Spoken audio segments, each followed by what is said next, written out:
Bahan lingkungan yang serius. Seperti apa? Seperti eutrofikasi. Teman-teman udah pernah belajar eutrofikasi pasti di apa namanya kuliah-kuliah sebelumnya.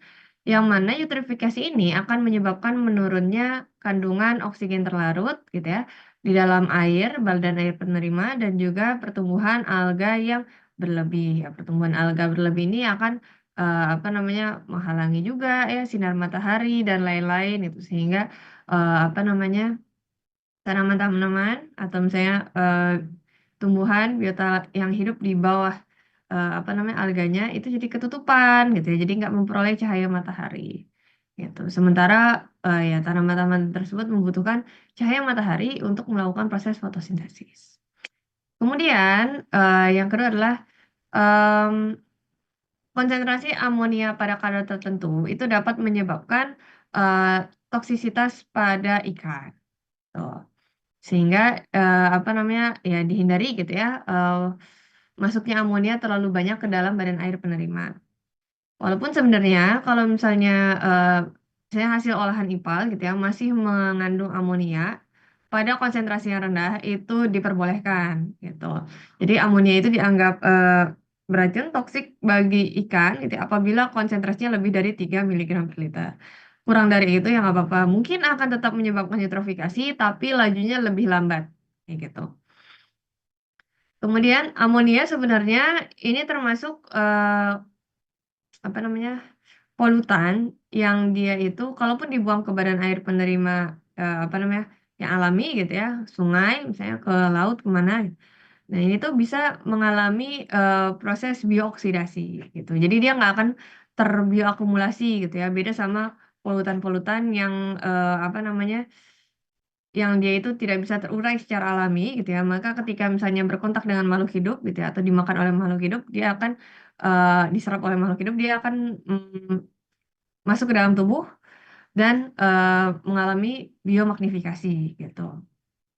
Jadi kalau misalnya amonia ini dia bisa dioksidasi oleh mikroorganisme nitrifying gitu ya, membentuk nitrat gitu ya. Nanti nitrat diolah lagi jadi apa gitu sehingga diharapkannya gitu ya kandungan amonia yang ada dalam air itu bisa rilis dari air gitu ya, pergi dari airnya ke udara dalam bentuk gas N2. Nah, nitrat ini apa namanya sebenarnya dibandingkan dengan amonia, nitrat ini lebih undesirable gitu, lebih nggak diinginkan gitu ya di dalam badan air penerima. Kenapa? Karena dia ini dibandingkan dengan amonia, nitrat ini lebih menstimulasi pertumbuhan alga di dalam apa namanya air. Kemudian tadi udah saya ceritain penyisihan amonia ini bisa dicapai dengan proses fisik, kimia ataupun proses biologis. Mungkin udah ya pernah lah pasti belajar ini ya. Saya ingetin lagi gitu ya. Dari mana aja sumber amonia gitu ya. Amonia datangnya dari berbagai macam sumber. Kalau misalnya sumber biologis dari mana? Dari apa namanya protein hewan gitu ya. Yaitu ada di dalam darah dan juga dagingnya. Bisa dari urea, bisa juga dari asam amino. Eh, Nitrogen di udara ini juga akan apa namanya mengambil atau misalnya dia mengutilisasi nitrogen menjadi amonia. Jadi eh, tumbuhan itu akan memanfaatkan nitrogen yang ada di udara gitu ya untuk membentuk amonia. Amonia juga akan masuk ke dalam badan air lewat berbagai macam proses gitu ya. Misalnya proses pembuangan limbah domestik, apa namanya proses industri yang dia menggunakan amonia gitu. Terus kemudian sisa amonianya akan dibuang ke dalam air ataupun kegiatan apa namanya pertanian. Misalnya apa? Penggunaan pupuk gitu ya. Terus kemudian penggunaan apa namanya pelapis anti korosi itu juga. Terus proses kimia yang apa namanya proses produksi yang menggunakan zat kimia yang tadi apa namanya mengandung amonia ataupun menghasilkan sisa buangan berupa amonia serta apa namanya bahan kimia yang digunakan untuk membersihkan apa namanya eh, suatu permukaan. Jadi amonia itu juga termasuk desinfektan, teman-teman. Maksudnya ada desinfektan tertentu yang dia tuh punya kandungan amonia, emang bisa punya daya membersihkan seperti itu. Nah, ini siklus nitrogen ya. Siklus nitrogen ini akan apa namanya sangat erat, nanti akan sering banget kita bahas di dalam pertemuan ini. Jadi silahkan teman-teman apa namanya ingat-ingat lagi gitu ya jalurnya seperti apa.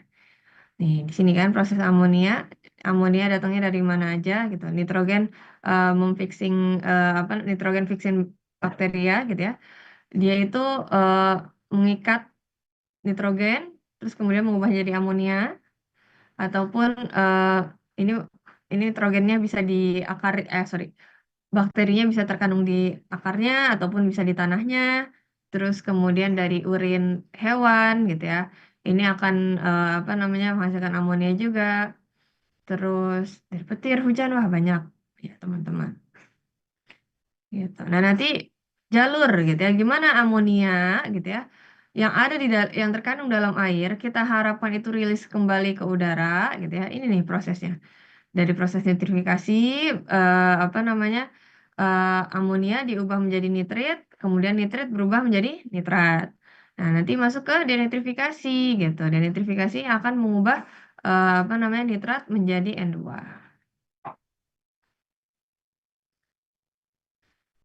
Nah, oke, kita masuk ke proses apa namanya penyisihan amonia dengan menggunakan apa namanya unit operasi yang fisik yang disebut dengan ammonia stripping power stripping tower gitu. Jadi menara yang akan menstrip atau menyisihkan amonia. Nah, ini menggunakan bisa dilihat ya ini gambarnya. Dari bagian ini bisa dilihat kalau misalnya prosesnya menggunakan sistem counter current gitu. Jadi udaranya itu udara apa namanya udara untuk menstripping amonianya itu dialirkan berlawanan dengan laju amonianya. Jadi amonianya ini, nih di sini. Nanti dia akan didosing dulu dengan NaOH. Kenapa? Karena proses penyisihan amonia itu akan lebih efektif ketika pH-nya basah gitu. Jadi udah didosing dulu sama NaOH, setelah didosing dengan NaOH baru dan juga suhunya diatur. Jadi dua dua apa namanya? Dua parameter yang harus diperhatikan gitu ya, 70 derajat Celcius, panas amat ya ini ya, apa namanya, temperaturnya dan juga pH-nya. Terus kemudian nanti dia dialirkan pakai pompa ke atas. Nah, ini akan ada spraynya. Jadi nanti amonianya gitu ya, dia akan masuk ke sebuah packet apa namanya, sorry, fixed bed gitu ya. Bisa fixed bed, bisa package bed gitu ya.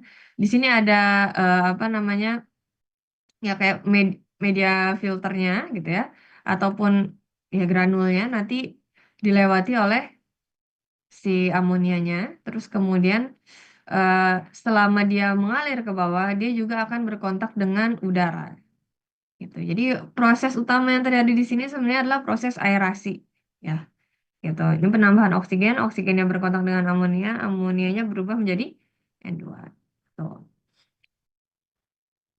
Kemudian apa namanya ya ini packingnya atau bagian sini gitu ya ini bisa dikonstruknya dalam bentuk modular frame gitu jadi lebih mudah untuk dibongkar pasang kalau misalnya si apa namanya packing materialnya ini terlalu udah saturated gitu.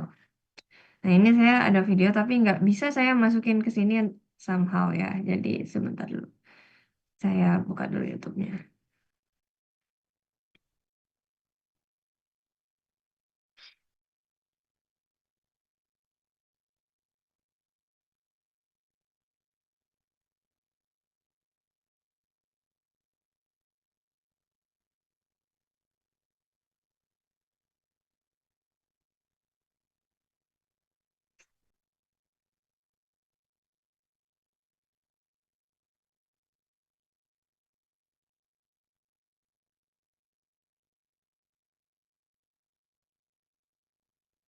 eh belum masuk sore.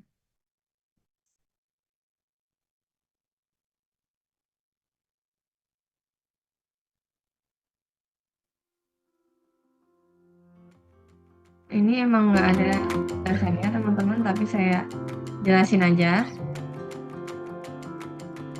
Ini tuh ammonia stripping tower ya bentuknya dan juga ini dikoppel dengan sistem adsorpsi gitu. Jadi bisa jadi kalau misalnya cuma amonia stripping, kita cuma akan membutuhkan satu tower. Tapi kalau misalnya kita pengen lebih bersih lagi gitu ya udaranya, nah ini biasanya bisa dikouple dengan sistem adsorpsi.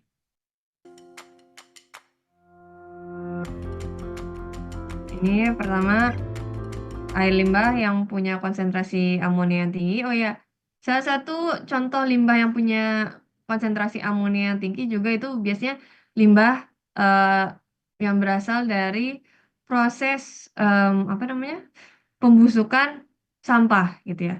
Jadi biasanya licit juga diolahnya dengan amonia stripping tower ini, kayak gitu.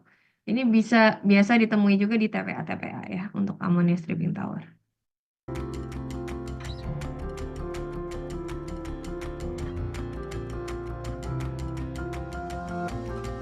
Ini absorption towernya, ini ada absorption tanknya. Yang pertama ditambahin pH dulu supaya pH-nya diatur agar di pH basah. Kemudian apa namanya influennya dipompakan ke atas. Nah ini akan ada sirkulasi, gitu ya. Nah ini akan disembur udara dari bawah, terus kemudian dari atas ini apa namanya air limbahnya disemprotkan. Ini akan ada proses aerasi gitu di sini atau oksidasi. Nanti amonianya berubah menjadi gas. Tuh. Gas yang tinggi dengan amonia dia akan masuk ke tower absorpsinya. Nah, tower absorpsinya ini itu dia mengandung apa namanya strong acid atau asam kuat ya. Nah, asam kuatnya dialirkan dari atas gitu. Bertemu dengan gasnya mengalir dari bawah ke atas gitu ya, sehingga nanti udara yang bersihnya ini akan keluar.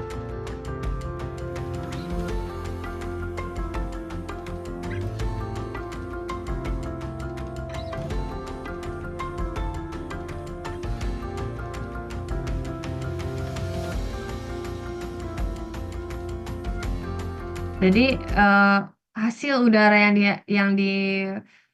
hasil udara yang sudah di apa namanya absorpsi itu digunakan kembali untuk apa namanya apa namanya mengaerasi gitu ya bagian sini di amonium stripping towernya lagi. Jadi ini siklusnya kayak infinite gitu, kayak terus-terusan.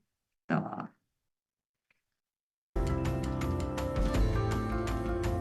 Ya sebagian juga pasti ada yang dibuang, tapi ada apa namanya konsep resirkulasinya. Ini kelebihannya gitu ya, cocok untuk menyisihkan apa namanya air limbah yang tinggi dengan kandungan nitrogen. Terus kemudian capital expense atau biaya modalnya ini eh, tidak terlalu tinggi gitu ya dan juga mudah di maintenance. Bisa dilakukan recycle dari produk hasil penyisihan amonianya, amonia byproduct-nya. Kemudian tidak dipengaruhi oleh kadar salinitas dari influennya, serta apa namanya nggak ada bau gitu. Karena ya tadi ya ada proses resirkulasi dari udaranya.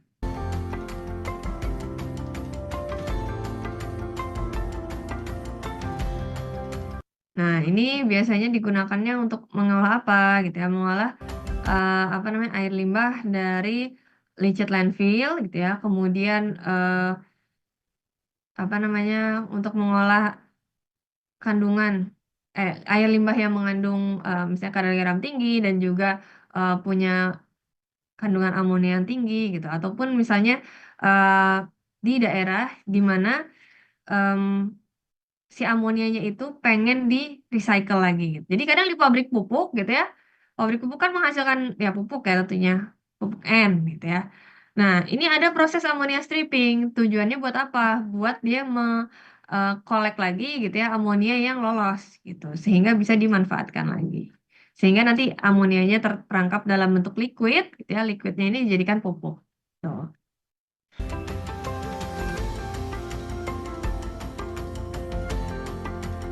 ya. Oke. Oke. Saya kembali lagi ke slide ya. Jadi itu tadi proses apa namanya amonia stripping gitu ya. eh, dengan ammonia stripping tower, ammonia removal dengan dengan unit operasinya ammonia stripping tower.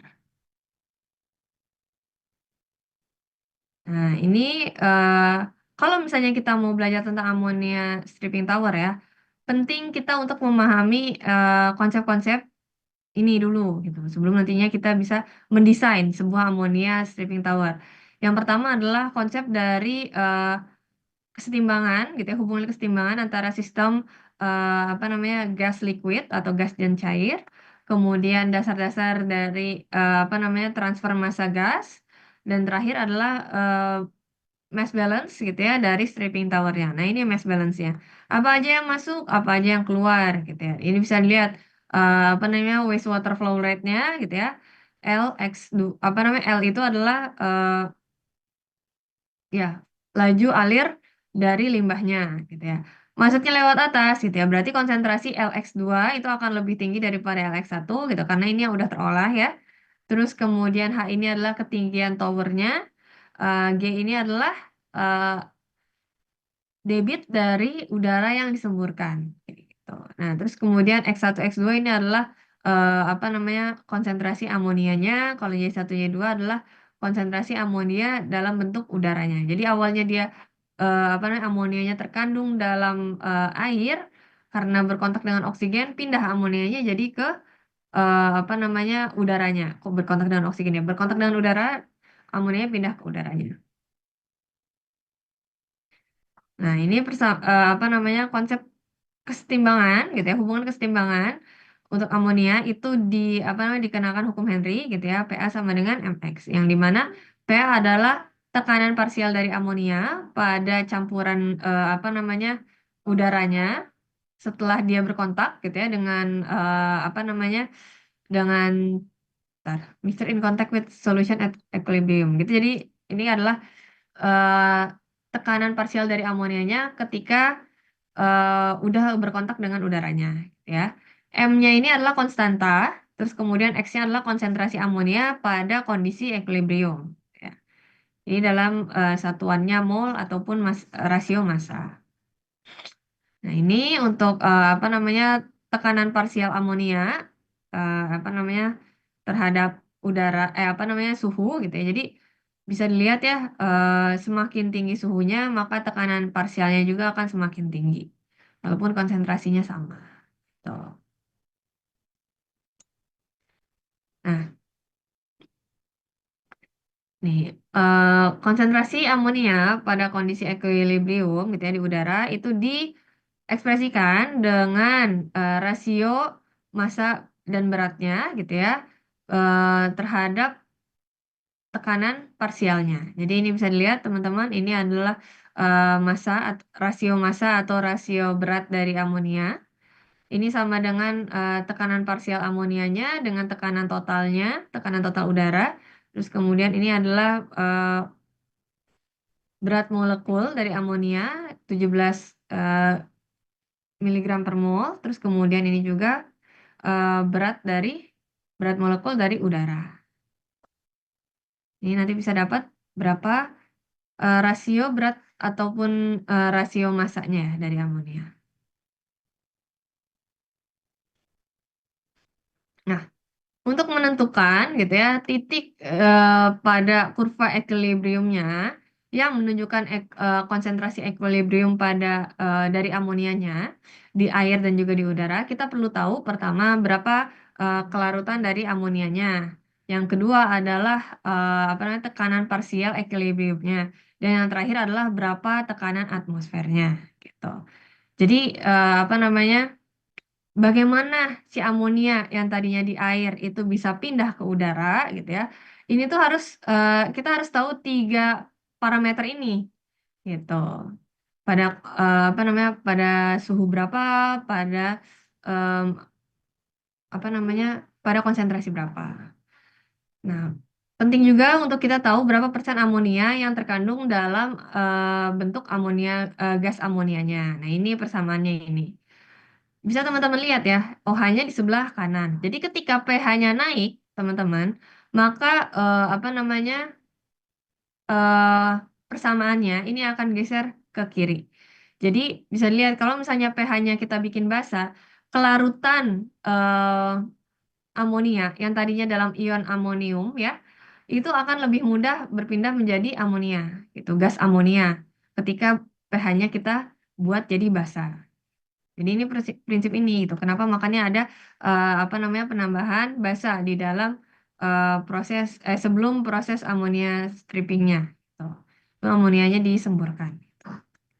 Supaya kelarutannya tuh meningkat.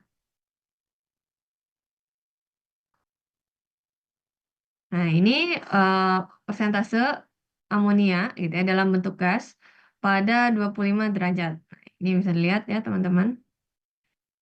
Nih, persen gitu ya. Jadi apa namanya? H plus ini adalah konsentrasi apa namanya ion hidrogennya gitu atau pH-nya berapa.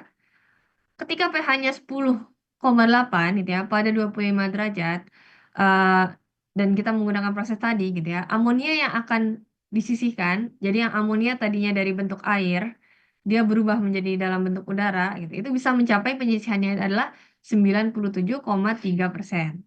Oh. Nah, untuk apa namanya karena tekanan parsial amonia di udara ini tuh hampir mendekati nol gitu ya, maka proses strippingnya itu akan terjadi pada pH yang netral. Jadi walaupun apa namanya walaupun cairannya itu dalam pH yang tinggi 10,8, tapi proses strippingnya gitu ya, proses perpindahan amonia dari bentuk terlarut gitu ya, bentuk yang ada di cairan itu ke dalam bentuk yang ada di udara, itu terjadinya pada pH yang netral. Oke. Dan juga ketika tadi ya apa namanya ketika amonianya itu lebih banyak dalam bentuk amonium ion gitu ya, maka proses penyisihan menggunakan ammonia stripping tower ini akan penyisihannya tuh buruk gitu. Makanya tadi maksudnya dalam bentuk amonia apa namanya amonium ion itu ini amonium ion, ini amonia gas gitu. Jadi kalau misalnya tingginya di sini gitu ya, maka apa namanya akan sulit dia berubah menjadi bentuk gasnya. Makanya perlu penambahan basa. Itu aja.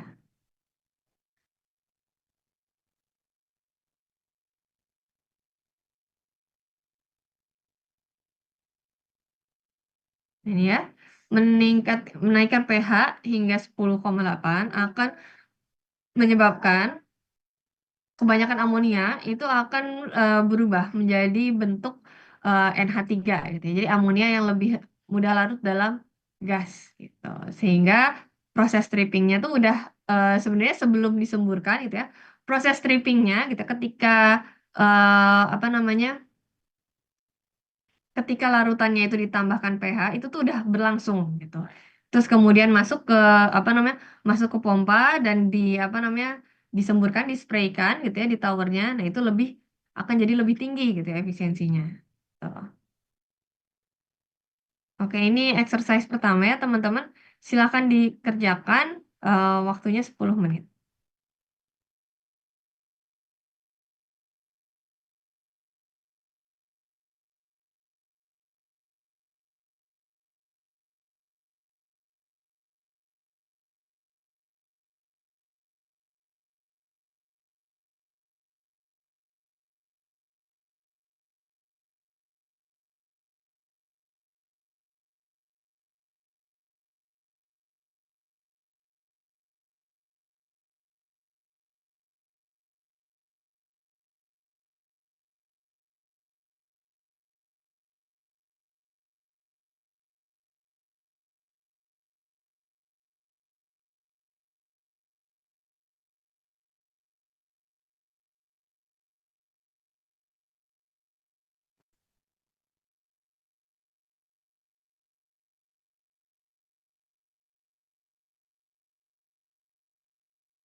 Oke, udah ini ya, udah beres ya teman-teman waktunya. Ada yang udah bisa menjawab? Ada yang udah menemukan jawabannya? It's quite easy sih sebenarnya, harusnya nggak sampai 5 menit ya untuk menemukan jawabannya. Sebentar. Ah, susah pakainya ternyata. Ya, saya bahas aja ya. Oke, jadi yang pertama, teman-teman kita ketahui bahwa di dalam apa namanya pertanyaannya, tidak ada kursornya. Kemana kursornya? Kursornya hilang. Susah juga. Bentar ya.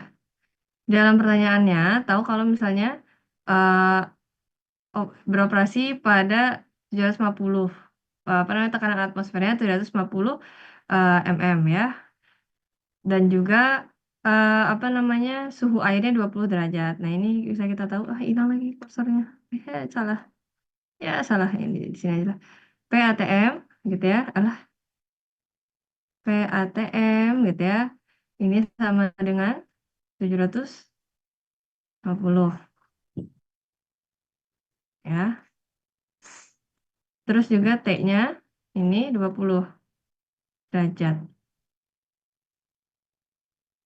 Ini kita tahu persamaannya tadi adalah Y bintang gitu ya. Ini sama dengan berapa eh, tekanan amonianya, tekanan parsial amonia dibagi dengan tekanan atmosfernya.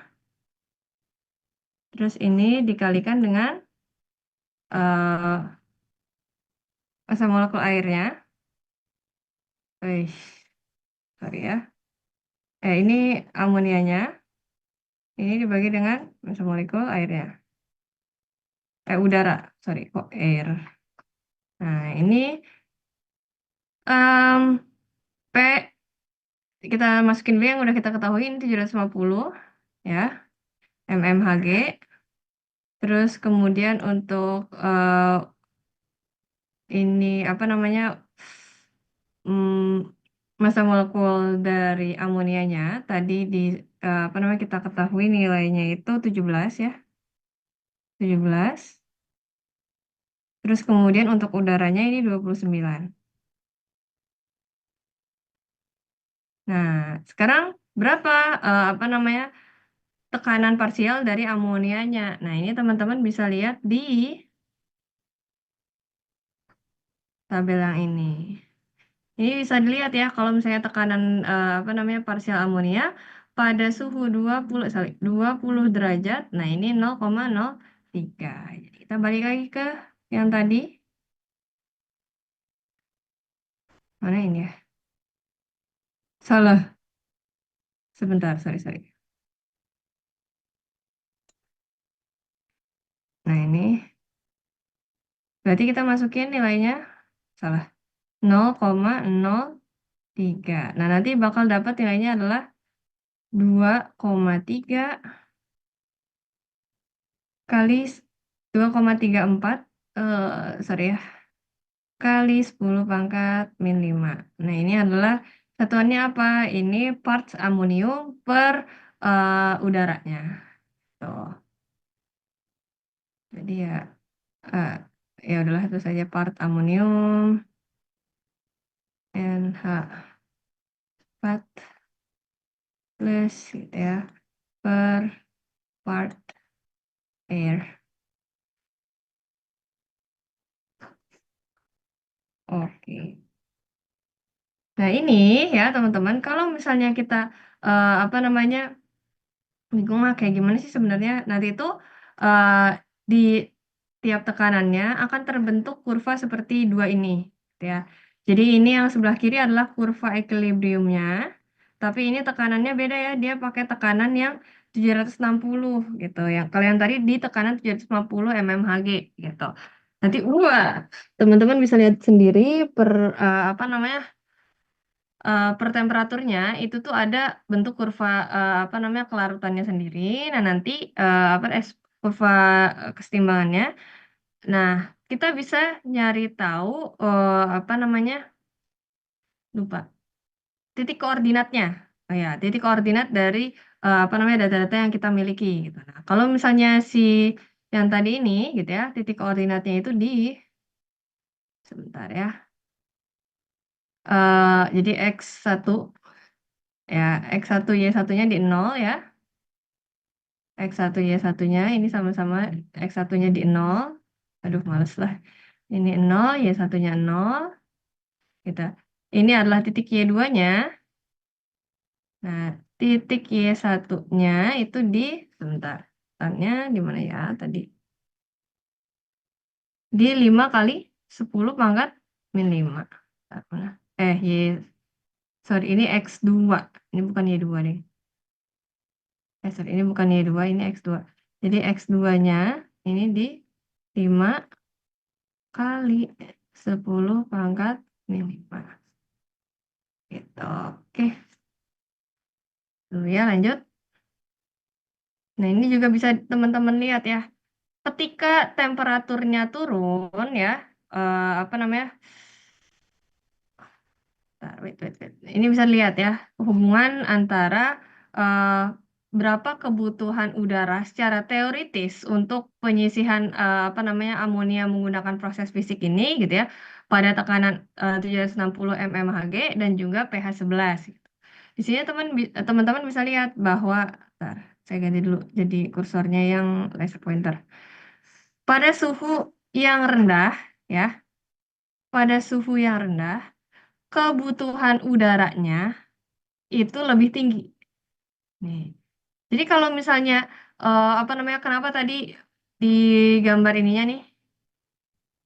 Nih, suhu dari wastewater-nya itu dinaikin 70 karena pada suhu yang lebih tinggi, maka amonianya hanya membutuhkan debit udara yang lebih sedikit. Nih lihat, semakin tinggi udara apa namanya suhu wastewater-nya, maka udara yang dibutuhkan untuk proses strippingnya itu lebih sedikit. Di sini kita cuma butuh sekitar ya 5 100 atau kurang dari 1 meter kubik gitu ya. Meter kubik per liter. Bukan per liter apa ini nggak kelihatan lah ya. Ya ini meter kira-kira kita butuh sekitar hanya 100 meter kubik, tapi kalau misalnya suhunya itu di 10, kita butuhnya sampai 4 meter kubik. Hampir eh, berapa? Enggak sih, enggak sampai 4 sih ya. Di set lah di sini. Berarti 2,5 kalinya ya, ya, ya hampir 3 kalinya lah ya. Gitu. 3 kali debitnya kalau misalnya suhu udaranya itu rendah. Sehingga untuk proses penyisihan amonia pada amonia stripping tower itu akan membutuhkan pH yang basah dan juga suhu yang tinggi. Nah, ini balik lagi ke proses ininya, apa namanya? Kita lihat lagi mass balance-nya. Nah, ini pada kondisi steady. Kondisi steady itu apa? Berarti sistemnya tuh udah lumayan stabil ya. Nggak banyak apa namanya? Perubahan apa fluktuasi yang terjadi gitu ya. Material balance-nya ini akan inputnya akan sama dengan output gitu. Jadi nggak ada reaksi kimianya karena ini hanya ada perubahan perpindahan secara fisik gitu ya. Sehingga bentuk mass balance-nya adalah Lx ya. Lx2 yang keluar gitu ya, yang masuk gitu ya, ditambahkan dengan GY1. Ini sama-sama yang input kan ya. Input mana yang masuk Lx2 tambah GY1. Terus kemudian yang keluar adalah LX1 dengan GY2. Nah, walaupun yang keluar ini air, yang ini udara, gitu ya, tetap aja ditulisnya massa yang masuk dikurangi massa yang apa namanya sama dengan massa yang keluar. Terus kemudian bisa kita kelompokkan gitu ya. L kali X2 min X1, G kali Y2 min Y1. Nah, diasumsikan gitu ya, pada udara yang masuk gitu ya, itu nggak akan ada amonia gitu. Jadi ini udaranya adalah udara pure gitu. Sehingga Y1-nya ini bisa 0. Terus kemudian konsentrasi di efluen gitu ya, alias apa namanya? Di bagian sini gitu ya. Ini juga eh, dianggap apa yang namanya? Bisa diabaikan. Gitu. Karena yang kita pengen lihat adalah ya udah yang penting tersisihkan gitu. Bisa dianggap ini konsentrasinya saking kecilnya gitu ya. Ini mendekati 0 gitu. Sehingga kita bisa dapat persamaannya L per G gitu ya, sama dengan Y2 per X2. Y2 per X2 ini akan membentuk slope gitu ya. Nah, ini G per L ini akan membentuk slope.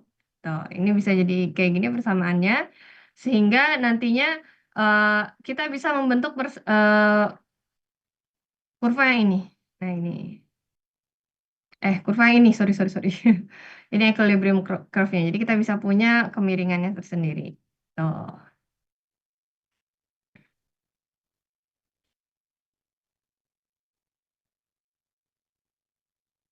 Nah, tadi kan gasnya itu adalah gas teoretikal ya yang dibutuhkan.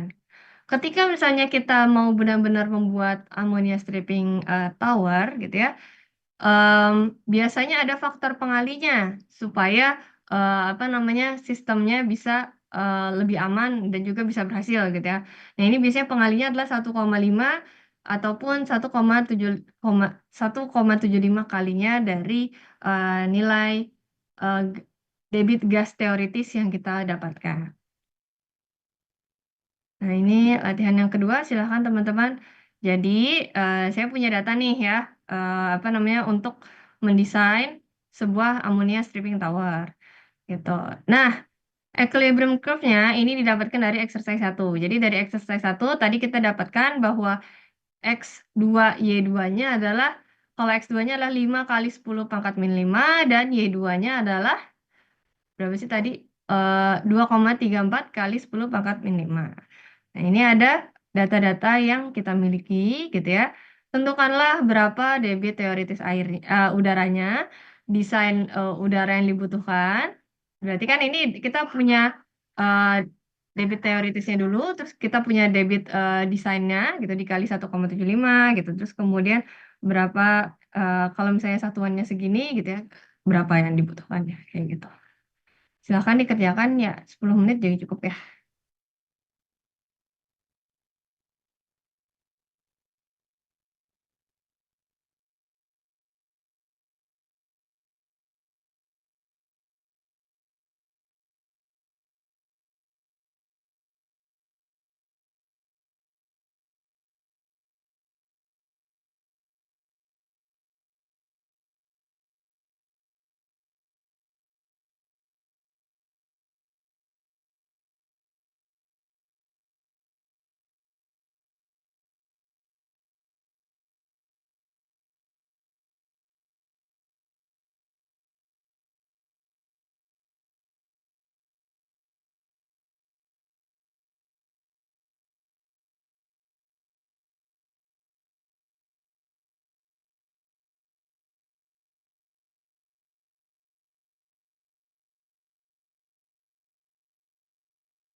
Oke, udah selesai ya teman-teman, sebentar.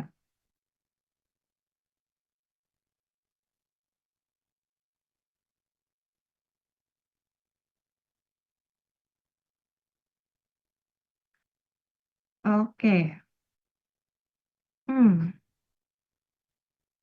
sebentar ya, saya tambahin dulu satu halaman lagi. Hap, hap, hap.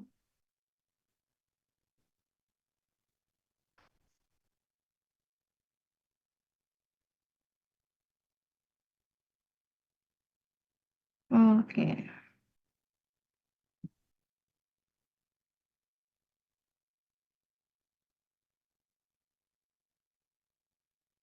nah ini pertama, apa namanya, kita tulis dulu, tadi kan kita udah dapat ya berapa nilai dari, apa namanya, koordinatnya. Jadi, oh salah kejauhan. Jadi X2 ini sama dengan 5, tadi kan 5 kali 10 pangkat min 5 ini sama aja kalau misalnya kita ubah jadi 50 kali 10 pangkat min 6 ya. Ini kilogram air. eh Kilogram NH3 per kilogram air.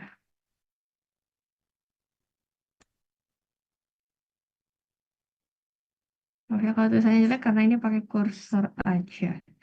Terus kemudian Y2-nya ini sama dengan 23,4 kali 10 pangkat min 6. Ini kilogram NH3 per kilogram udara.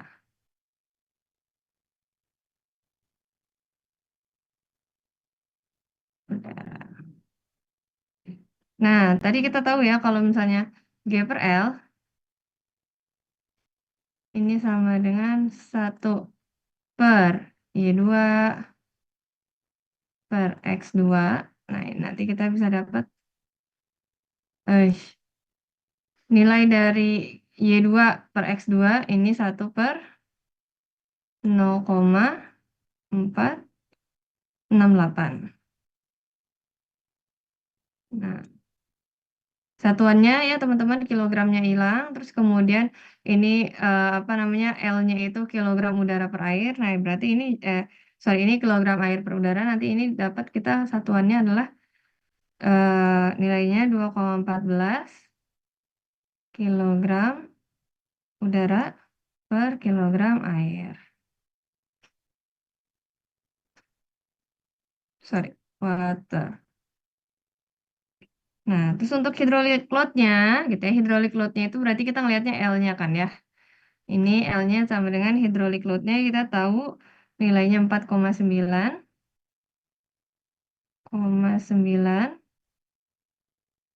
meter kubik per H kali meter kuadrat. Ini dikali dengan 1000 liter per meter kubik.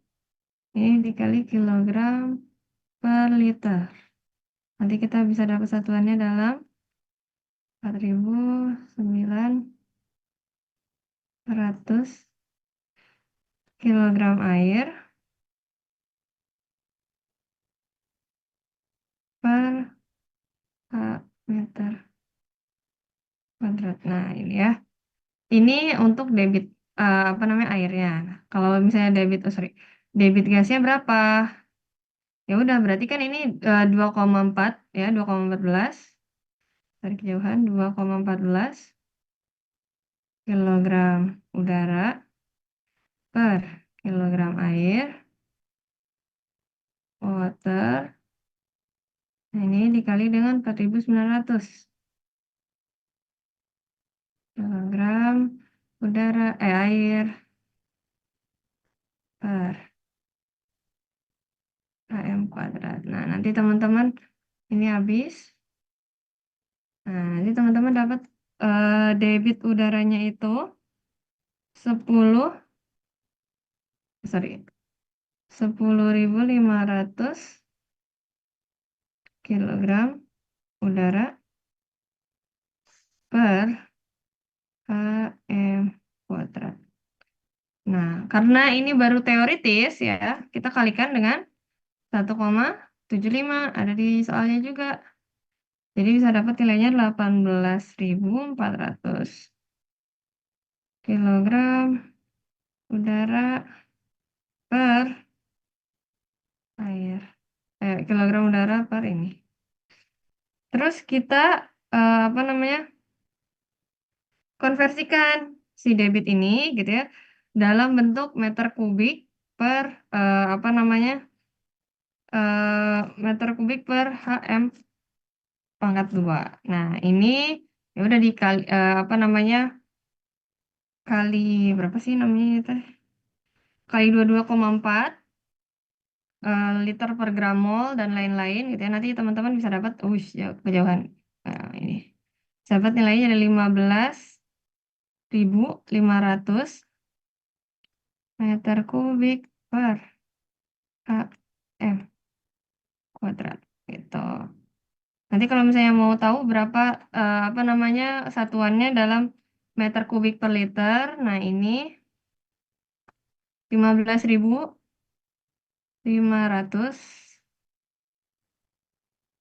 meter kubik per HM kuadrat ini dibagi dengan 4,9 4,9 meter kubik per HM kuadrat. Nah, ini dikali dengan 1000 liter per meter kubik. Nah, nanti dapat ini semuanya dalam satuan 3,16 meter kubik per liter. Gitu ya. Ya, saya kasih 2 menit buat dicatat, silahkan.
Oke, sampai sini ada yang mau ditanyakan?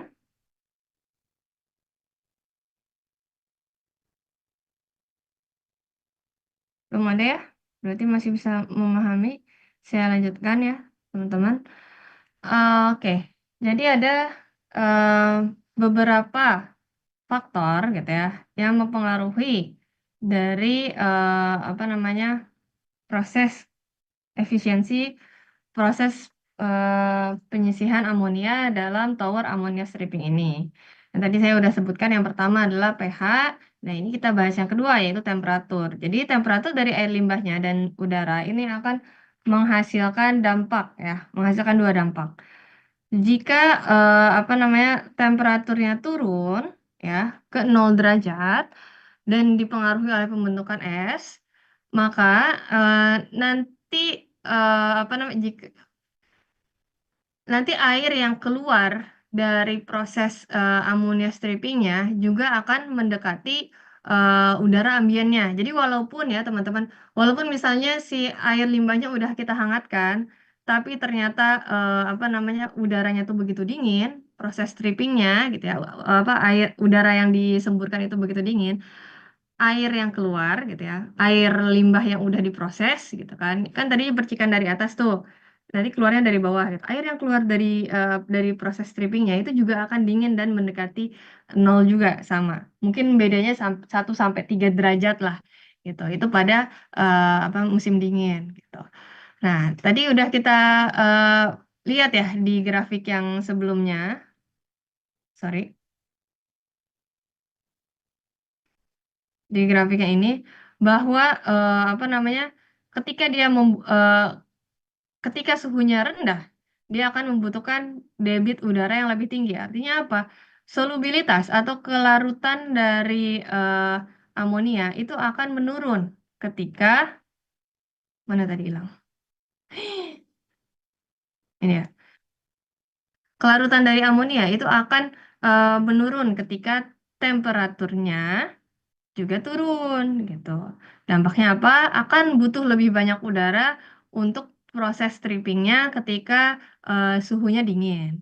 Tuh. Sehingga proses amonia stripping tower ini hanya cocok digunakan misalnya di negara yang iklimnya tropis ataupun ketika, walaupun di negara 4 musim, berarti dilakukan ketika musim panas saja gitu. Ketika musim dingin gitu ya, ini nggak akan efektif. Jadinya kita buang-buang apa namanya buang-buang energi gitu. Karena kan kalau misalnya kita menyemburkan udara, berarti kan kita butuh kompresor udara ya. Kompresor udara itu butuh listrik gitu ya. Kita pakai apa namanya listrik sebegitu banyak di musim dingin gitu ya. Penyisihannya nggak sampai 100%, paling mentok cuma 50%. Ngapain gitu. Sehingga ketika musim dingin gitu ya, eh, proses penyisihan amonia ini bisa eh, dicari alternatifnya gitu ya. Untuk metodenya apa? Contohnya dengan spray pond ya. Nah ini spray pond gitu ya. Jadi spray pond ini dia dipengaruhi oleh, sorry, ini banyak harusnya. Oh, bukan banyak. Oleh sekian banyak gitu ya parameter gitu. Yang pertama adalah suhu airnya, suhu udaranya, terus kemudian konsentrasi awal akhir dari apa namanya gas yang ada di dalam air, konsentrasi gas dalam gasnya gitu, gas yang terlarut dalam udaranya, terus kemudian pergerakan udara, pH, waktu detensi, kedalaman pon, luas dari pon, apa namanya waktu aerasinya ataupun seberapa tinggi si height apa namanya tinggi sprayernya gitu, droplet size serta jarak antara spray nozzle-nya gitu. Dan ya ini ada banyak lah ya. Biasanya kalau misalnya waktu penyisihannya 20 jam gitu ya, dan juga water turnover-nya itu 5,2 siklus gitu. Ini akan menyisihkan 5,52% amonia gitu. Ya di musim dingin gitu ya dapat penyisihannya segitu apa namanya? Ya lumayan karena dia dianggap lebih apa ya namanya? Lebih hemat apa namanya? Lebih hemat energi juga dibandingkan dengan si tadi ya, dengan si ammonia stripping tower gitu. Nah, ini cari sendiri spray pond gimana bentuknya ya untuk ammonia stripping. Nah, yang kedua adalah sebelum kita masuk ke chemical process, deh ada yang mau bertanya dulu nggak tentang physical process? Ada yang mau bertanya? Jadi sebenarnya kalau physical proses nggak banyak apa namanya em, apa ya namanya? Ya nggak banyak reaksi kimia ya, karena sebenarnya emang reaksinya fisik aja gitu. Gimana kita memindahkan amonium ion gitu ya yang di dalam air ke dalam gas gitu. Jadi kalau misalnya ya gini teman-teman namanya pengolahan itu nggak mesti apa namanya zatnya itu dibuang jadi hal tertentu gitu ya. Ya pindah pindah dari air ke udara itu juga udah menghilangkan dari airnya gitu. Jadi tujuannya udah tercapai. Tapi apakah ketika dibuang ke udara itu udah aman atau belum? Ya itu jadi apa namanya masih jadi PR gitu. Makanya tadi kan ada eh, pengolahan tambahan gitu. Ketika apa namanya amonia amonia stripping towernya itu dikopling juga dengan absorption tower gitu supaya gas amonia itu nggak langsung rilis ke udara, tapi juga masuk apa namanya dibersihkan dulu lewat mekanisme absorpsinya kayak gitu. Ada yang mau tanya sebelum kita masuk ke proses kimia? Ada? Ya udah, lanjut dulu ya. Nah, yang kedua adalah proses penyisihan amonia dengan breakpoint chlorination atau dengan proses klorinasi. Ya, kalau misalnya teman-teman apa namanya berpikir gitu ya dengan praktis, Bu, kalau gitu nggak usah ada unit penyisihan amonia juga cukup dong, gitu kan? Karena sebenarnya kalau misalnya air limbah, misalnya limbah domestik gitu ya, nantinya juga akan didesinfeksi gitu. Toh ketika proses desinfeksi gitu ya, dan desinfeksinya catatan ya, menggunakan klorin. Kalau menggunakan UV atau ozon, ya proses ini nggak akan terjadi gitu ya. Amonianya nggak akan eh, mengalami proses penyisihan gitu ya. Jadi catatannya harus dengan klorinasi. Jadi kalau misalnya ternyata air limbahnya udah diolah gitu kan, lewat apa namanya grid chamber, terus kemudian udah masuk ke apa namanya sedimentasi satu, masuk ke aerasi dan lain-lain, habis itu sedimentasi final, habis itu sebelum dibuang masuk ke desinfeksi, kan juga akan disisihkan amonianya. Betul, dia akan disisihkan. Cuman yang perlu dipertimbangkan apakah penambahan klorinnya atau proses desinfeksinya itu tuh mencukupi gitu, adequate buat apa namanya amonianya itu bereaksi secara keseluruhan atau ya tadi masih ada sisa amonia tapi sisa amonianya itu dalam kandungan yang aman untuk dibuang ke eh, perairan apa namanya perairan atau badan air penerimanya kayak gitu. Nah, kalau misalnya lewat desinfeksi gitu ya, mungkin juga akan ada penambahan dosis dari si apa namanya klorinnya gitu. Jadi kalau misalnya kita cuma untuk menyisihkan mikroorganisme butuhnya berapa gitu, tapi karena mau menyisihkan amonia, maka dosisnya dinaikin gitu. Jadi klorin itu gitu ya, ketika dia berkontak dengan air limbah, sebelum dia bisa menyisihkan apa namanya membuat sel-sel mikroorganisme patogen yang jadi incaran kita ya dalam proses desinfeksi itu mati, dia itu akan bereaksi dengan senyawa organik terlebih dahulu. Salah satunya amonia ini gitu. Jadi amonianya harus habis dulu gitu ya, baru nanti proses desinfeksi. Kalau misalnya proses apa namanya eh, kita nggak punya sisa klor gitu ya, jadi sorry, klornya semuanya bereaksi dengan amonia, nggak keburu dia bereaksi dengan si mikroorganismenya gitu. Jadi bisa jadi desinfeksinya nggak apa namanya nggak memadai gitu. Sehingga ya ini harus dihitung. Tapi ya kurangnya ya tadi gitu. Ketika air limbahnya punya kandungan amonia tinggi, berarti em, dosis klornya itu akan lebih tinggi lagi gitu. Karena tujuannya dua ya. Bereaksi dulu sama amonia, baru kemudian bereaksi dengan si mikroorganisme patogen yang jadi sasaran kita. Klorinasi gitu ya bisa dilakukan dengan gas klorin gitu ya. Cl2 ataupun garam hipoklorit gitu ya. Yang teman-teman tahu itu adalah apa? eh, yang membuat kolam renang menjadi bau kaporit gitu ya, garam hipoklorit. Yang akan mengoksidasi amonia untuk membentuk senyawa apa namanya? Intermediate gitu ya dalam bentuk kloramin, namanya kloramin. Dan juga nanti akan membentuk gas nitrogen serta asam apa namanya hidroklorik, asam hidroklorat. Nah ini bisa dilihat itu persamaannya. Jadi gas apa namanya? eh Lupa kan. Ya ini adalah gas klorin, dia bereaksi dengan air limbahnya. Nah, nanti dia akan membentuk gas nitrogen. Ya, kok di sini nggak ada ini ya? Apa namanya NH4 ya? Ya, dia membentuk kloramin sama ini gas nitrogen dan juga asam hidroklorat HCl. Ya kloramin juga dia punya daya mendesinfeksi ya, tapi ini lemah gitu. Jadi kalau misalnya apa namanya eh, kita mau menambahkan kloramin gitu ya, ini juga termasuk bagian dari apa namanya desinfektan gitu ya untuk menyisihkan mikroorganisme patogen. Dia punya daya desinfeksi, tapi daya desinfeksinya lemah. Konsekuensinya apa? Ketika daya desinfeksinya lemah, berarti dia butuh waktu detensi lebih lama gitu. Akhirnya reaktornya harus lebih besar. Kemudian asam hipoklorat akan bereaksi dengan amonia dalam air limbah, memproduksi gitu ya, menghasilkan monokloramin NH2Cl ataupun dikloramin NaCl2 ataupun trikloramin NCl2. Nah, bentuk mana yang terbentuk ini akan sangat tergantung dari pH, suhu, dan waktu reaksinya, serta berapa konsentrasi awal dari klor terhadap amonianya. Jadi ini rasio klor terhadap amonianya.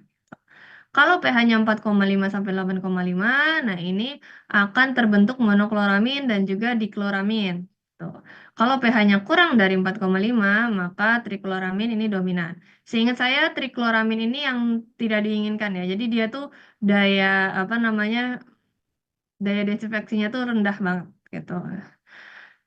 Jika nilai dari klorinnya lebih besar gitu ya daripada kebutuhan untuk breakpointnya gitu ya dan juga pH-nya apa namanya antara 7 sampai 8 maka akan terbentuk monokloramin gitu. Dan yang akan dioksidasi menjadi yield nitrogen gas dan juga yang mana gas nitrogen ini akan lepas dari sistemnya.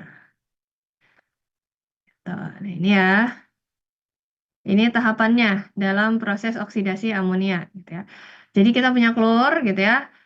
Ketika dia masuk ke dalam air, dia akan mengalami disosiasi, seingat saya, kalau nggak salah bahasanya menjadi asam apa namanya hipoklorit, gitu ya, dan juga HCl, gitu ya, asam klorida. Terus kemudian asam hipokloritnya ini akan bereaksi dengan amonianya, membentuk monokloramin, gitu ya air dan juga ion H+, gitu. Jadi pH-nya akan naik, pH-nya akan naik, pH-nya akan turun ya harusnya. Terus kemudian monokloramin akan bereaksi lagi dengan HOCl. Jadi ini kan banyak ya HOCl-nya, gitu. Ini bereaksi dengan HOCl membentuk ini. Terus kemudian si monokloramin bereaksi lagi dengan HOCl, nanti berubah jadi gas N2, gitu. Gas nitrogen. Nitrogennya rilis ke eh, apa namanya ke udara, kayak gitu. Jadi keseluruhan reaksinya akan jadi seperti ini, gitu ya. Setiap 3 mol klorin, gitu, itu akan menyisihkan 2 mol amonia, gitu. Dan juga apa namanya kebutuhan klorin itu, bentar, kebutuhan klorinnya itu, bentar, independent of temperature. Oh iya. Jadi jika suhunya antara ini, gitu ya, penyisihannya bisa 95 sampai 99% amonia yang dioksidasi menjadi senyawa apa namanya? Menjadi gas nitrogen.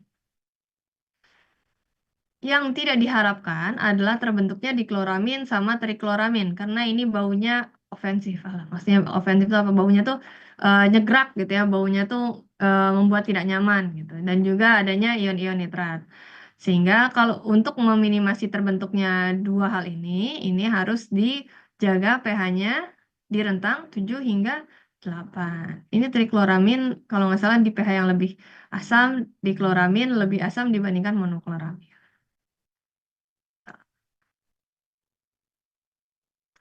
Jika misalnya apa namanya alkalinitasnya kurang gitu ya untuk menjaga pH-nya tetap di range yang kita inginkan 7 sampai 8, maka perlu ditambahkan basa kuat gitu ya NaOH supaya bisa menetralkan HCl yang terbentuk karena dari semua proses ini akan terbentuk HCl ya teman-teman. Nah ini sehingga pH-nya akan menjadi lebih asam nih ya HCl. 6HCl. Kekurangannya dari breakpoint chlorination ini adalah dissolved solidnya akan increase gitu. Jadi akan meningkat. TSS-nya tadinya udah dissolve-nya lagi. TDS-nya yang tadinya udah misalnya lebih rendah gitu ya. Tiba-tiba dari proses breakpoint chlorination ini akan meningkat. Jadi makanya teman-teman kalau misalnya mau ngeh ya, mau memperhatikan gitu ya. Saya karena saya di rumah menggunakan air PDAM dari Karawang ya, PDAM Tirta Tarum gitu ya.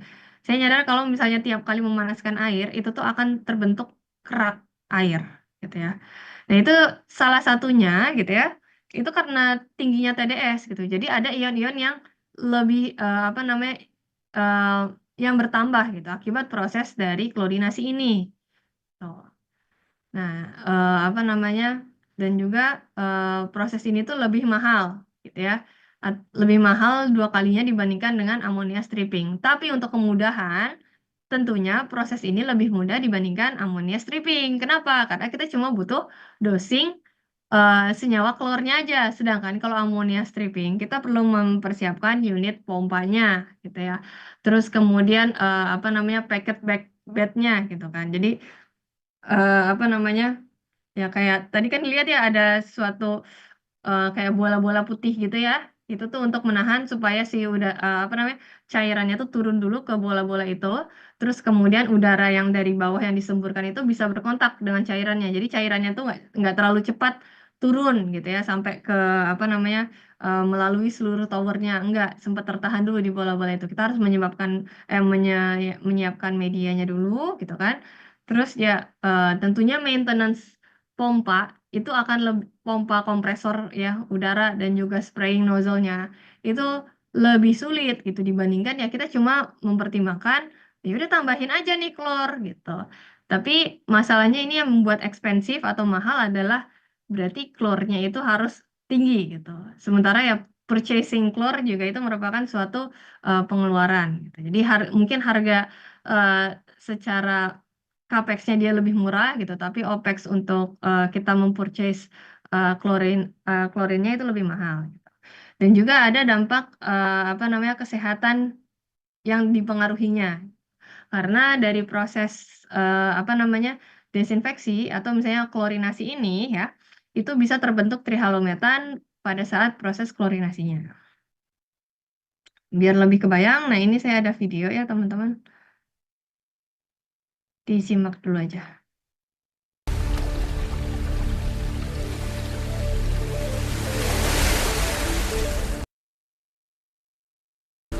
To understand chlorination and chloramination control, let's start with a simple line that shows measured chlorine levels and the amount of chlorine that is added to the water. When you are dosing and measuring chlorine, you overcome your chlorine demand. As a result, you see chlorine residual building in the graph.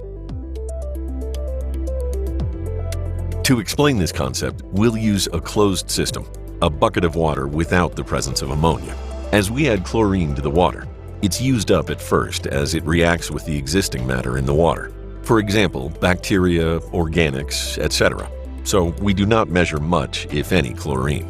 Eventually, the added chlorine has exceeded the demand, and we measure more chlorine that now forms a residual, as is indicated by the graph in the upper right-hand corner of your screen. When you chloraminate, you add either chlorine to water with existing ammonia, or dose both chlorine and ammonia together. Or you can add ammonia to water that has already been chlorinated in the treatment plant or another utility and has some chlorine residual. In this example, let's pretend we are adding chlorine to water that already has ammonia.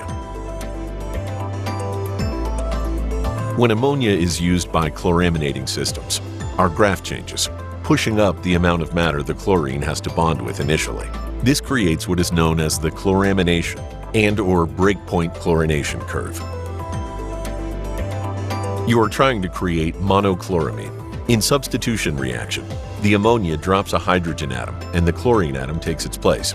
When you have effectively bonded one chlorine from hypochlorous acid molecule or hypochlorite ion with each ammonia molecule, you have created the target disinfectant, monochloramine, and achieved the ideal state of chloramination. If you continue to dose chlorine past this state, you begin to experience formation di and finally trichloramine. These states are not ideal. It causes your total chlorine residual to drop radically, although you are adding more chlorine. You will experience taste and odor issues when you are in this zone, and your disinfecting power is significantly diminished. When you have fully bonded and then have removed all ammonia nitrogen past this point,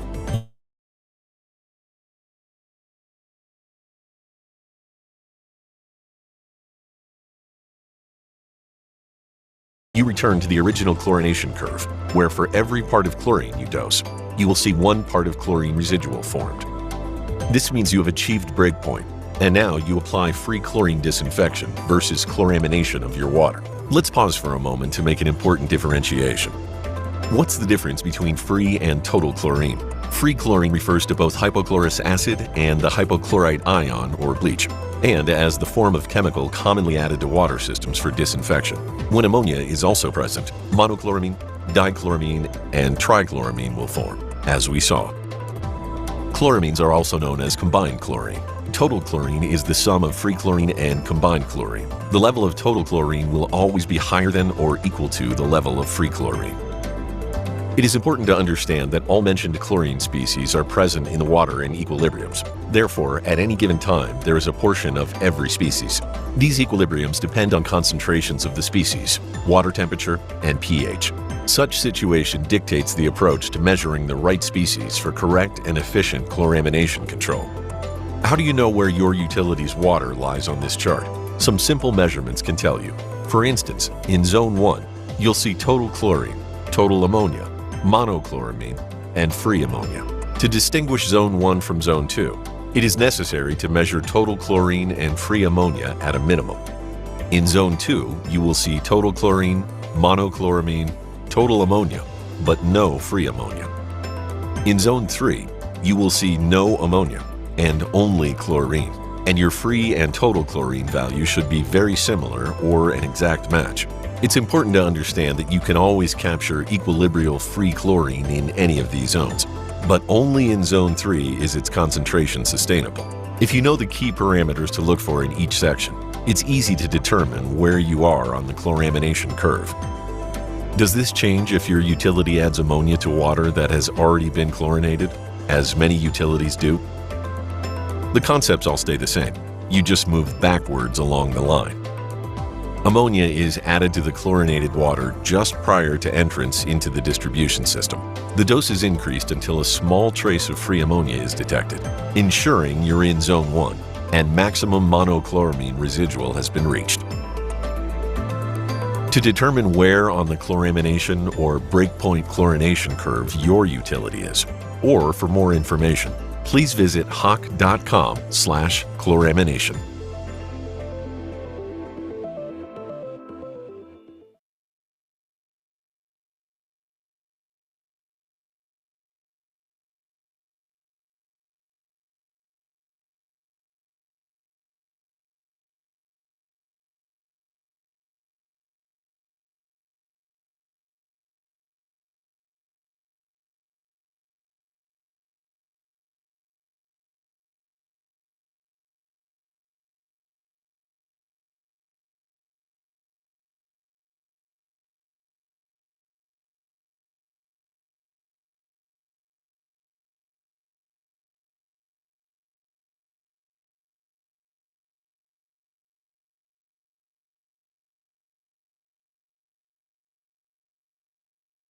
Oke, ya tadi ya tentang breakpoint chlorination teman-teman, semoga bisa dipahami. Terus kemudian selain breakpoint chlorination, ada proses lain juga untuk menyisihkan amonia, namanya ion exchange.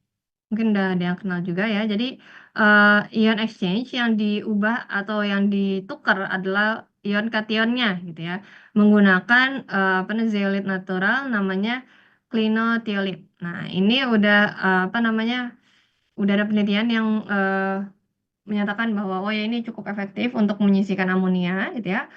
Proses ini dilakukan, bisa, di-coupling gitu ya dengan proses lainnya gitu ya. Setelah multimedia filtration, terus kemudian juga ada carbon adsorption-nya, barulah ion exchange. Jadi ini bukan jalur pengolahan utamanya gitu ya, tapi ini merupakan pengolahan tersiernya gitu. Jadi biasanya penyisihan amonia itu adalah tertiary treatment gitu ya, bukan sesuatu yang utama gitu ya. Tapi kalau misalnya kita mau mempertimbangkan atau memasukkannya dalam suatu eh, rangkaian pengolahan itu juga bisa. Nah, ketika udah eh, namanya proses ion exchange gitu ya, nanti akan ada saatnya di mana volume exchange-nya itu mengalami eh, kayak clogging gitu ya, kayak udah penuh juga. Makanya nanti akan ada eh, pembaharuan dari si apa namanya resinnya gitu. Nah, itu biasanya diregenerasi menggunakan senyawa tertentu gitu. Kalau misalnya ion exchange-nya pakai apa namanya granular activated carbon biasanya bisa dengan pemanasan atau ya dengan dicelup dulu ke larutan tertentu baru dipanaskan lagi di oven gitu supaya kebuka lagi porinya. Nah, tapi kalau misalnya dengan ini gitu ya eh, dengan zeolit dia itu diregenerasinya dengan direndam pada suatu larutan garam gitu ya yang mengandung 2% NaCl. Nanti akan diperbaharui dengan proses elektrolisis. Tuh. Nah, ini kita akan masuk ke proses biologisnya. Ada yang mau bertanya terlebih dahulu?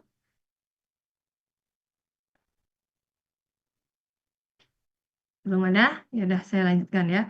Jadi teman-teman, namanya apa namanya penyisihan amonia dengan apa namanya proses biologis itu akan sangat erat kaitannya dengan siklus nitrogen, gitu ya. Jadi nitrogen datangnya dari mana gitu ya? Sebenarnya secara umum gitu ya, secara natural nitrogen itu terbentuk eh, amonia terbentuk, kemudian terpecah menjadi nitrat dan nitrat, gitu ya. Nanti dia mengalami denitrifikasi dan berubah lagi menjadi N2. Ini tuh siklus yang udah alami. Tapi karena adanya aktivitas manusia ya, yang manusia makin banyak, maka dia akan membutuhkan sumber pangan lebih banyak, gitu ya. Nah, proses untuk memproduksi pangan ini, gitu, ini akan menghasilkan apa namanya kelimpahan amonia di mana namanya di bumi gitu. Jadi ini dan juga misalnya penggunaan pupuk gitu ya akan ada apa namanya pupuk-pupuk yang masuk ke dalam badan air. Gitu. Badan air ini juga akan apa namanya terbawa gitu ya. Terus juga ada proses defekasi bukan defekasi ya. Manusia itu pasti akan mengeluarkan zat sisa gitu ya. Kita beraktivitas tiap hari gitu ya. Kita BAB dan juga kita apa namanya pipis gitu ya. Dan urea yang kita hasilkan dari apa namanya pipis kita itu mengandung amonia, gitu, ya, mengandung NH4. Nah, kalau misalnya sembarangan orang pipisnya, gitu ya, yaitu bisa leaching ke badan airnya. Dan sehingga dalam proses pengolahan, gitu ya, itu akan membutuhkan apa namanya, akan membutuhkan pengolahan khusus untuk amonia. Oh. Yaitu dengan ammonia oxidizing bacteria ataupun nitrifying eh, nitrat oxidizing bacteria supaya nanti airnya apa namanya efluen yang dihasilkan itu bebas dari amonia. Tuh.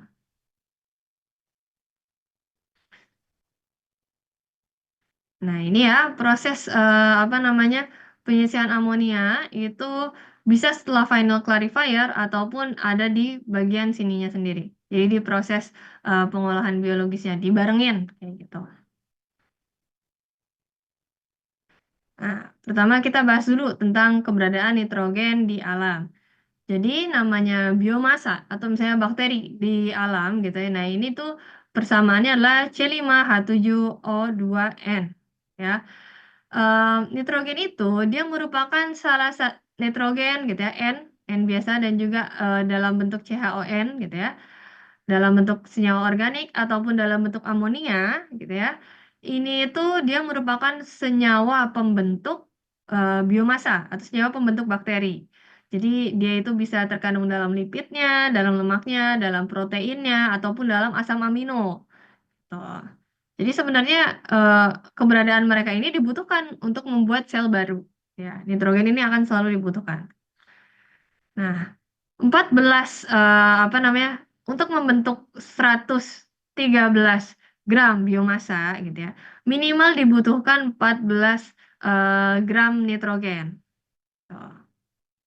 Jadi dia membentuk ya lebih dari 10% ya untuk suatu biomasa. Terus, nah ini ya, penyisihan amonia ataupun penyisihan nitrogen secara umum itu akan membutuhkan yang apa namanya yang menggunakan proses biologis itu akan membutuhkan nitrogen maupun amonia dalam bentuk amonia gitu ya, NH3 ataupun NH4 ataupun dalam bentuk nitrat NO3 gitu ya. Untuk proses penyisihan ultimate nitrogen removal gitu. Jadi nitrogennya di dalam air itu benar-benar disisihkan gitu ya. Mau itu NH4, mau itu NH4 plus, mau itu NH3, mau itu apa namanya? NO2, mau itu NO3 itu semua dihapuskan gitu ya. Akan membutuhkan apa namanya? Aliran air limbah yang tinggi akan kandungan amonia. Nah, ini kalau misalnya kita mau menyisihkannya dengan proses fisik dan juga kimia gitu. Tapi kalau misalnya kita menyisihkan dengan proses biologis, dia itu akan membutuhkan aliran limbah yang tinggi nitratnya gitu. Untuk proses penyisihan nitrogen ada apa namanya 3 tahapan. Yang pertama adalah proses mengubah dulu gitu ya senyawa organik gitu ya. Jadi BOD disisihkan dulu gitu ya. Jadi CO2. Terus kemudian NH3 itu diubah menjadi NH4 plus. Gitu. Nah ini biasanya tergantung dari pH-nya keberhasilan dari proses ini. Kemudian setelah terbentuk ion NH4 gitu ya, NH4 plus, dilanjutkan dengan proses apa namanya aerobik. Jadi yang awalnya prosesnya aerobik gitu ya, diaerasi. Yang kedua ini juga sama masih aerobik gitu ya. Kita lanjutkan terjadi proses nitrifikasi yaitu NH4 plus ini akan diubah menjadi nitrit gitu ya. Diubah jadi nitrit dulu terus kemudian dilanjutkan oksidasinya berubah menjadi nitrat gitu. Nah, nitrat, kalau kita mau mengubah menjadi gas N2, ini harus membutuhkan proses denitrifikasi. Yang mana proses denitrifikasi ini akan membutuhkan apa namanya kondisi di mana oksigennya itu nggak ada, gitu. Jadi kekurangan oksigen atau kondisi anoksik. Supaya nitrat dan nitrit ini bisa apa namanya berubah menjadi nitrogen gas gitu. Mengalami oksidasi tapi bukan pakai oksigen ya. Jadi inilah kenapa teman-teman saya selalu bilang gitu ya ke teman-teman namanya proses apa namanya proses oksidasi itu nggak selalu ada oksigen di sana gitu. Kenapa? Karena ya apa namanya bisa jadi yang menjadi elektron akseptor itu bukan oksigen, tapi senyawa lain. Contohnya kayak di proses ini, gitu. Jadi NO3-nya ya akan oxidize gitu, tapi bukan dengan oksigen gitu, dengan senyawa lain gitu. Yaitu contohnya metanol, seingat saya, pakai metanol. Jadi dia yang bertindak sebagai bukan dia sebagai ininya ya. Pokoknya ada senyawa lain. Metanol itu sebagai sumber karbonnya, deh, bukan bukan elektron akseptor. Jadi ada dibutuhkan senyawa lain yang dia itu akan memindahkan bekerja sebagai elektron akseptornya. Tuh. Makanya dulu kalau misalnya pas mikling gitu ya, teman-teman jawab proses aerobik itu hanya proses yang menggunakan oksigen, ya itu kurang tepat gitu. Kenapa? Karena sebenarnya apa namanya nggak cuman itu gitu. Oksigen itu perannya bukan cuman yang bukan oksigen ada di sana, yaudah terjadi prosesnya. Tapi dia punya peran sendiri gitu. Perannya adalah sebagai elektron akseptor gitu. Jadi kalau misalnya teman-teman bilang itu sebagai elektron akseptor, nah itu baru benar gitu, baru make sense. Karena bisa jadi terjadi apa namanya oksidasi tanpa adanya oksigen gitu dengan ada zat lain gitu ya yang berperan sebagai elektron akseptor. Nah, ini kita bahas dulu proses nitrifikasi. Jadi proses penyisihan nitrogen gitu ya. Tadi kita udah ngubah misalnya NH3-nya udah berubah jadi amonium gitu ya, ion amonium. Eh, Kemudian kita masuk ke proses nitrifikasi sebelum masuk ke denitrifikasi ya. Proses nitrifikasi itu ada dua tahap ya.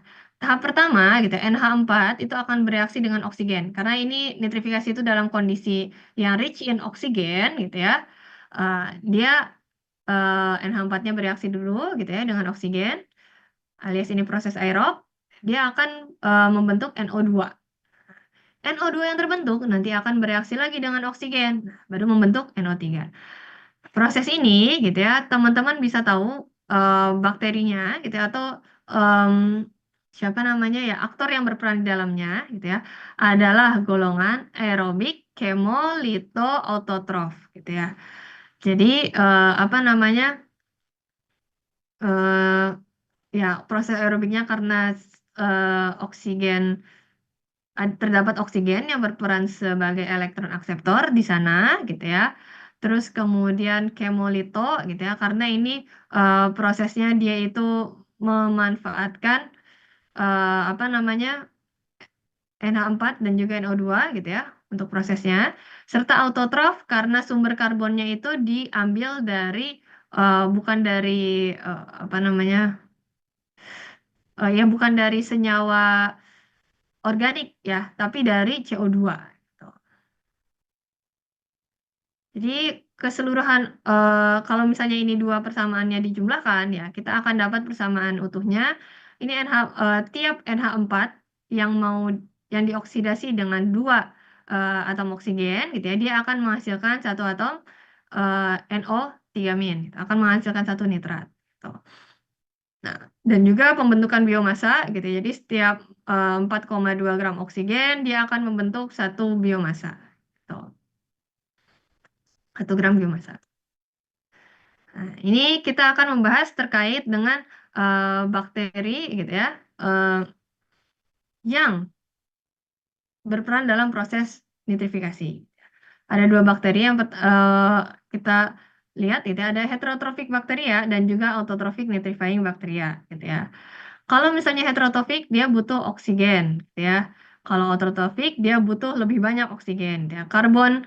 Sumber karbonnya kalau ini organik C alias BOD ya yang dibutuhkan dalam apa namanya membentuk heterotrofik untuk membentuk sel baru gitu ya. Dia akan membutuhkan eh, organik C gitu. Jadi karbon dalam bentuk organik gitu ya dalam bentuk BOD.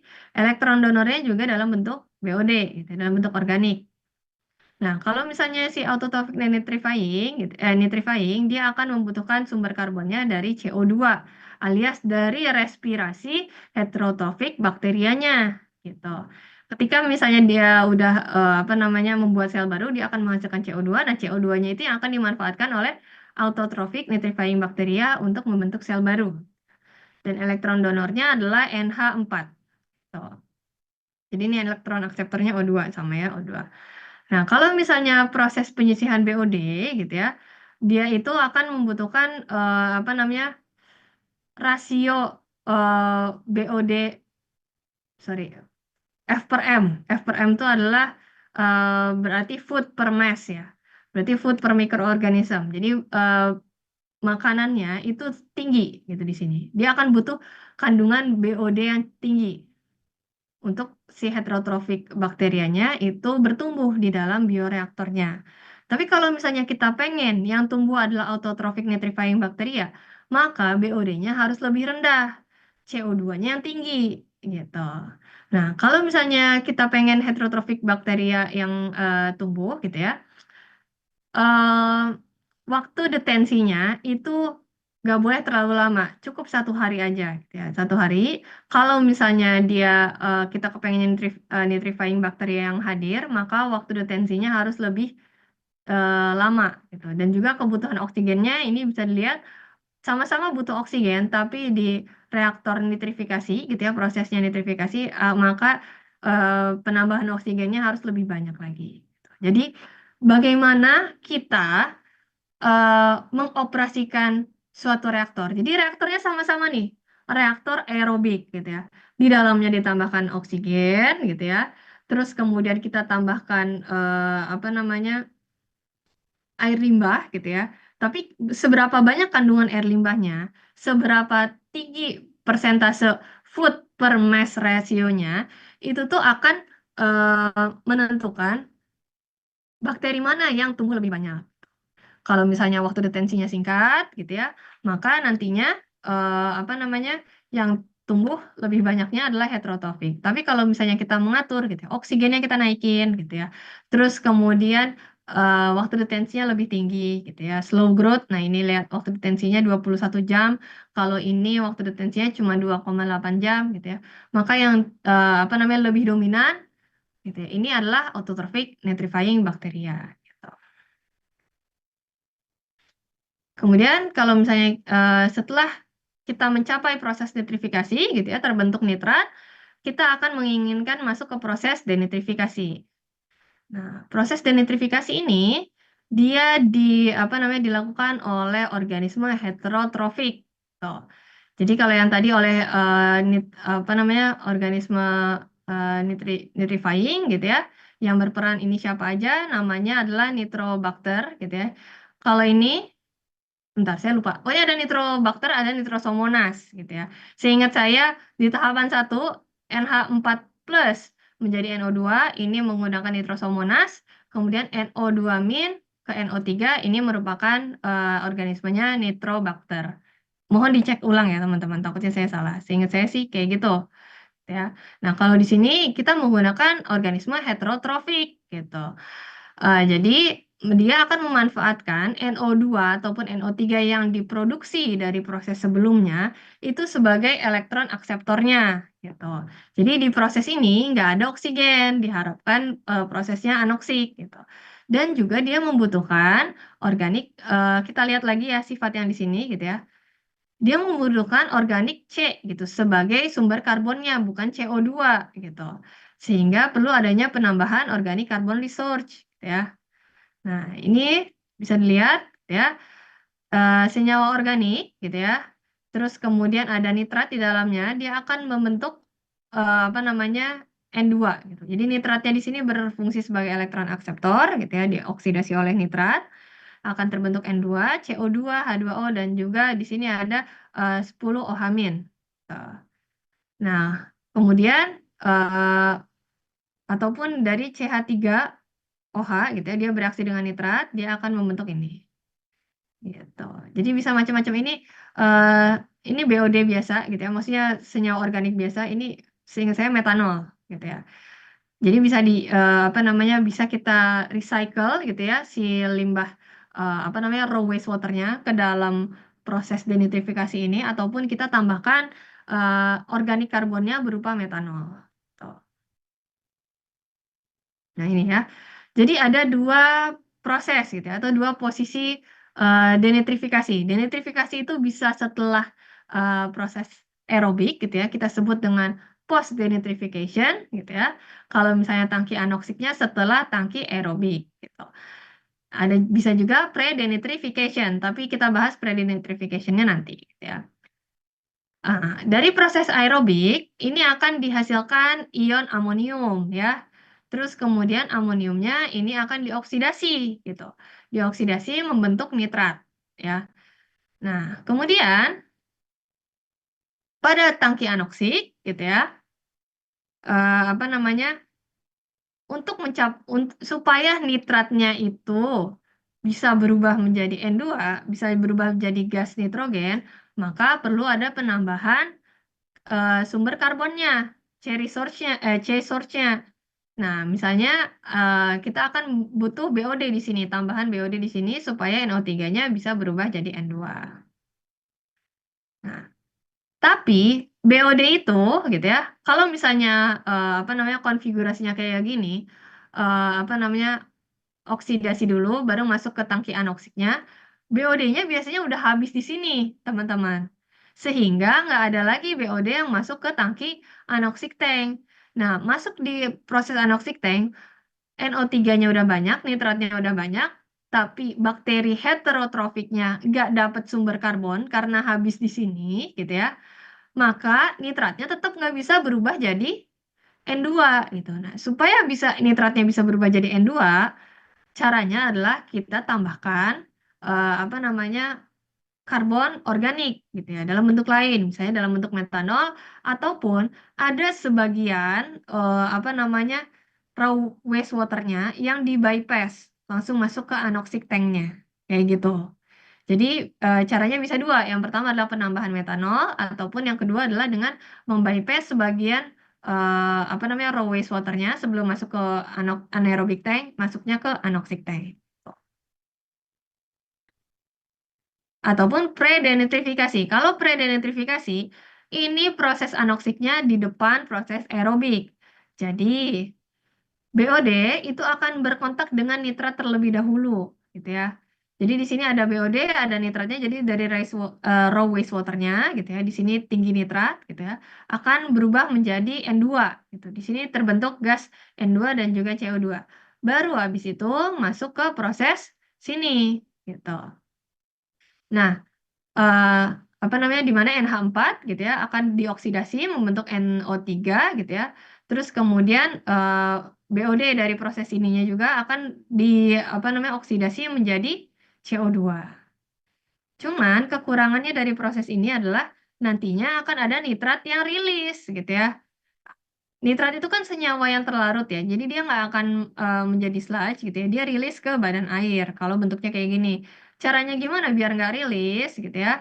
Maka perlu adanya recycle di sini. Jadi sebagian nitrat, sebagian air limbahnya, efluennya itu akan di-recycle lagi ke tangki anoksiknya gitu.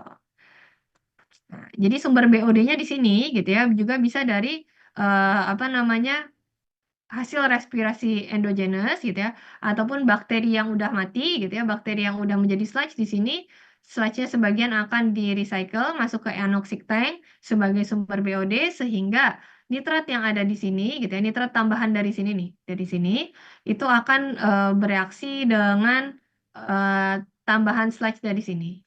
Tuh. Sehingga ya tercapailah ultimate nitrogen removal-nya kayak gitu. Ini untuk mass balance-nya ya, berapa kilogram per day nitrat yang di apa namanya produksi dalam zona aerobik gitu ya. Ini akan sama dengan jumlah nitrat dalam efluen. Jadi tentunya akan ada sedikit nitrat yang rilis gitu ya. Terus kemudian nitrat dalam proses recycle tadi ini dalam proses recycle dan juga apa namanya nitrat yang terkandung dalam return activated sludge-nya. Nanti bisa dapat internal apa namanya recycle ratio-nya berapa yang perlu di recycle-nya. Ini berapa NOx per NOx dalam effluent-nya dikurangi satu dikurangi fraksi apa namanya recycle-nya. Dalam ini FR tuh yang di dalam return activated sludge-nya. Ini ya denitrifikasi gitu ya. Bisa dengan apa namanya tadi prosesnya yang ini anoksik dulu, terus kemudian plug flow gitu ya. Barulah masuk ke secondary settling tank. Ataupun kayak gini ya tadi ya. Ada sebagian yang apa namanya sludge-nya diresirkulasi dan juga sebagian air limbahnya ini diresirkulasi ke dalam tangki anoksiknya. Kalau apa namanya proses anoksiknya di depan ya. Ini untuk plug flow system, dia bisa menggunakan, aduh saya lupa namanya ini apa ya. Ya proses ini plug flow gitu ya. Jadi akan muter-muter limbahnya di sini panjang. Di sini, di sini. Ini ada zona-zonanya sendiri. Jadi di zona A gitu ya, ini akan ditambahkan aerasi gitu. Jadi di sini akan diinjeksikan oksigen gitu ya. Terus kemudian di zona B, nah di sini nggak ada oksigen sama sekali. Ini termasuk zona nitrifikasi. Tuh. Di zona C ini akan apa namanya disediakan em, sensor untuk mengukur oksigen gitu ya. Dan di D ini adalah poin aeratornya. Sini poin area aeratornya. Terus kemudian E ini adalah aliran efluennya. Di sini di F ini akan ada sensor apa namanya mengukur nitratnya. G ini adalah sebagian activated sludge akan di return atau di recycle di sini gitu ya. Sedangkan apa namanya wastewater-nya masuknya lewat H. Ini kalau sistemnya plug flow.